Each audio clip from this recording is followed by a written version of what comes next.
सोपे प्रश्न विचारा. आपले नाव काय? माझं नाव देवेंद्र सरिता गंगाधरराव फडणवीस. सर, आपल्या प्रवासाची सुरुवात कशी झाली? या प्रवासाची सुरुवात ही एक विद्यार्थी चळवळीतून झाली. ते मागे विद्यार्थी परिषदेमध्ये विद्यार्थ्यांच्या प्रश्न सोडवत मी इकडे आलो. आपल्या सामाजिक कामात कोणती मोठी आव्हाने आली आणि त्यातून आपण कसे मार्ग काढले? कुठल्याही सामाजिक कोणात आव्हान असतातच. जेव्हा तुम्ही समाजात आता काहीतरी करायचं असतं त्यावेळी प्रत्येक ठिकाणी ती व्यवस्था असते ती आपल्याला बदलावी लागते. व्यवस्था बदलताना त्याच्यामध्ये अडचणी येतात. पण आपल्यासमोर किती मोठे आदर्श आहेत. छत्रपती शिवाजी महाराजांचा आदर्श आहे. तिथे स्वराज्याची स्थापना केली. त्यांना स्वराज्याची स्थापना करताना मुलाची लढावं लागलं, काही मुलांना स्वतःची लढावं लागलं.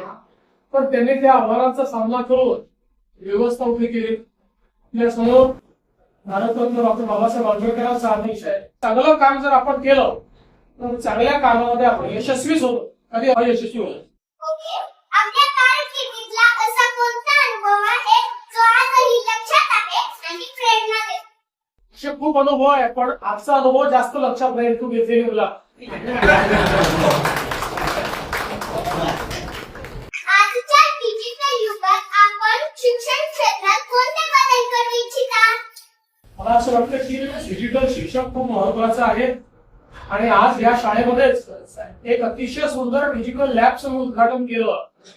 ही इंटरॅक्टिव्ह आहे. त्याच्यामध्ये विषय देखील आपल्याला श्राव्य माध्यमातून पाहायला मिळतो. त्याच्यानंतर त्याच्यावर प्रश्न देखील आपल्याला विचारता येतात आणि त्याच्यावर आपल्याला परीक्षाही देता येतात. मला असं वाटतं की आता डिजिटल युगामध्ये डिजिटल शिक्षण हे अत्यंत महत्वाचं आहे. प्रत्येकाकरता डिजिटल शिक्षणामुळे शिक्षणाची दारं उघडलेली आहेत.